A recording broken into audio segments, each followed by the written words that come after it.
सुप्रभात छात्रों। सोमवार के दिन हमने पेड़ होने का अर्थ कविता शुरू की थी, जिसके कवि है डॉक्टर मुकेश गौतम। हमने कविता पढ़ी। उस कविता में कवि ने प्रकृति मनुष्य के जीवन का स्पंदन है और पेड़ इस स्पंदन का पोषक तत्व है। पेड़ मनुष्य का बहुत बड़ा शिक्षक है। पेड़ और मनुष्य के बीच पुरातन संबंध रहा है। पेड़ ने भारतीय संस्कृति को जीवित रखा है और मनुष्य को संस्कारशील बनाया है। पेड़ मनुष्य का हौसला बढ़ाता है, समाज के प्रति उत्तरदायित्व प्रतिबद्धता का निर्वाह करना हमें सिखाता है और सच्ची पूजा का अर्थ भी हमें समझाता है।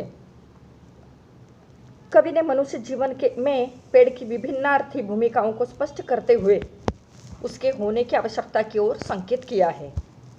सब कुछ दूसरों को देकर पेड़ जीवन की सार्थकता को सिद्ध करता है, यह हमने देखा। अब देखिए कविता की शुरुआत। आदमी पेड़ नहीं हो सकता। कवि कहते हैं कि आदमी पेड़ नहीं हो सकता। कवि अपने ही घर में बैठे हैं और खिड़की के पास बाहर पेड़ को देख रहे हैं।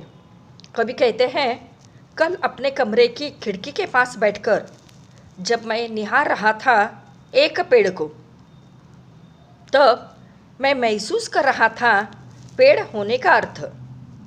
मैं सोच रहा था आदमी कितना भी बड़ा क्यों ना हो जाए, वह पेड़ जितना बड़ा कभी नहीं हो सकता। या यूं ही कहूँ, आदमी सिर्फ आदमी है, वह पेड़ नहीं हो सकता। अब यहाँ हमें कवि बताना चाहते हैं कि पेड़ अपना सर्वस्व हमें देता आया है।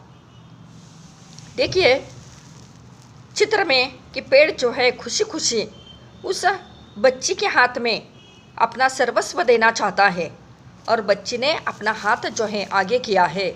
तो इसका मतलब हमें ये पता चलता है कि पेड़ खुशी खुशी दूसरों को अपना सब कुछ देना चाहता है। कवि ने पेड़ के माध्यम से मनुष्य की इंसानियत, दूसरों के हित तथा दूसरों की भलाई करने आदि गुण मनुष्य को पेड़ दे रहा है। कवि अपने कमरे की खिड़की के निकट बैठकर बाहर खड़े पेड़ को देखता है, तो उस पेड़ का हौसला, उसके दान देने की भावना कवि को सोचने के लिए मजबूर कर देती है। न जाने कितने विचार उसके मस्तिष्क में उठने लगते हैं और कवि कहते हैं कि मनुष्य कितना भी बड़ा क्यों न हो जाए, मनुष्य कितना भी बड़ा क्यों न हो जाए, वह पेड़ का स्थान अपने जीवन में नहीं ले सकता। आदमी में ये सारे गुण जो है दिखाई नहीं देते जो कि पेड़ में है। सब कुछ का अर्थ है यहाँ पर देखिए परोपकार, निस्वार्थता और समाज के प्रति दायित्व। तो इसी प्रकार भारतीय संस्कृति को वो जीवित रखना चाहता है। मनुष्य का हौसला भी पेड़ जो है बढ़ाता है। तो इस तरह से कवि ने यहाँ कहा है कि आदमी पेड़ नहीं हो सकता, क्योंकि पेड़ों में कुछ खास विशेषता होती है जो मनुष्य में होती नहीं।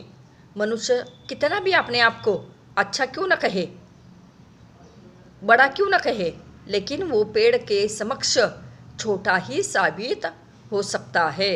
तो इसी प्रकार कवि ने आदमी को पेड़ के साथ उसका संबंध जो है जोड़ दिया है। आगे कवि कहना चाहते हैं, हौसला है पेड़।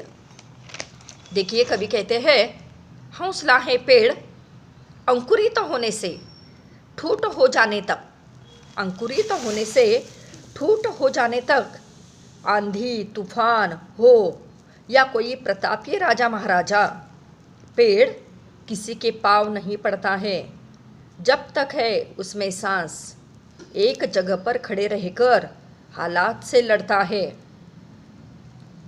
कितनी अच्छी बात कवि ने यहाँ बताई है। देखिए, जहाँ भी खड़ा हो, जहाँ भी खड़ा हो, सड़क, झील या कोई पहाड़, पेड़ किसी से नहीं डरता है। हत्या या आत्महत्या नहीं करता है पेड़।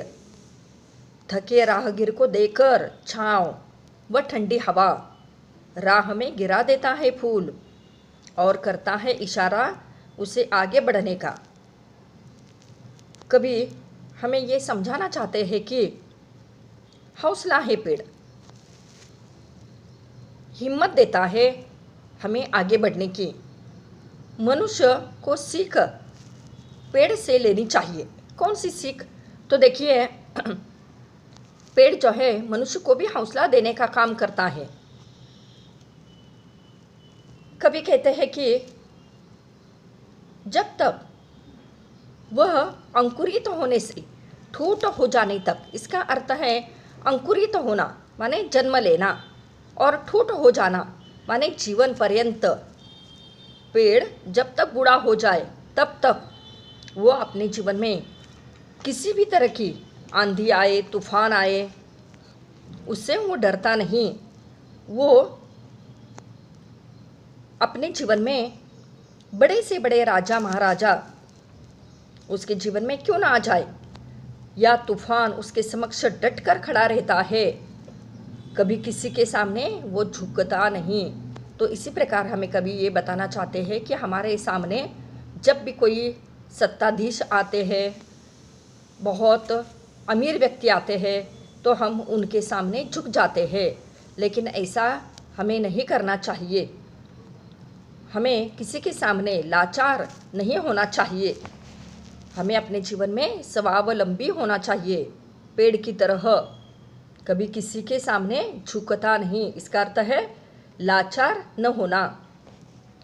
जब तक पेड़ जीवित रहता है, जैसी ही परिस्थितियाँ क्यों ना आए, देखिए यहाँ पर हमारे जीवन में अनेक तरह की मुसीबतें आती है, परेशानियाँ आती है, तो मनुष्य इससे टूट जाता है, अपना सर्वस्व खो देता है या परिस्थिति के सामने घुटने टेकता है। लेकिन यहाँ पर कवि ये बताना चाहते हैं कि पेड़ों से सीखो। वो कभी किसी के सामने झुकता नहीं, बल्कि एक ही स्थान पर खड़े रहकर डटकर उसका मुकाबला करता है। जबकि मनुष्य का स्वभाव इसके बिल्कुल विपरीत होता है, दूसरों को पीड़ा देता है। बलवान मनुष्य अपने स्वार्थ पूर्ण करने के लिए दूसरों को पीड़ा देता है और अपना आत्मसम्मान खोता है। थोड़ी सी प्रतिकूल परिस्थिति में इंसान डर जाता है, जैसे कि किसी व्यक्ति के मन के अनुसार सफलता प्राप्त न होने पर वह अपना हौसला खो बैठता है। यहाँ कवि कहना चाहते हैं कि पेड़ जहाँ भी खड़ा होता है, चाहे सड़क पर हो या झील के पास या फिर पहाड़ के ऊपर खड़ा हो, उसकी मन की स्थिति एक जैसी ही रहती है। फिर चाहे भेड़िया या बाघ जैसे हिंसक जानवर क्यों ना आए, अगर शेर दहाड़ने लगे तो भी पेड़ उससे भी डरता नहीं। जबकि मनुष्य हिंसक पशु के सामने आने पर वो डर जाता है और वहाँ से भाग जाता है। लेकिन यहाँ कवि ने ये कहा है कि इतनी प्रतिकूल परिस्थिति आने पर भी वो कभी दूसरे की हत्या भी नहीं करता और खुद की आत्महत्या माने खुदकुशी या हत्या अपनी खुद की नहीं कर सकता। तो ये गुण जो है हमें पेड़ से लेने चाहिए।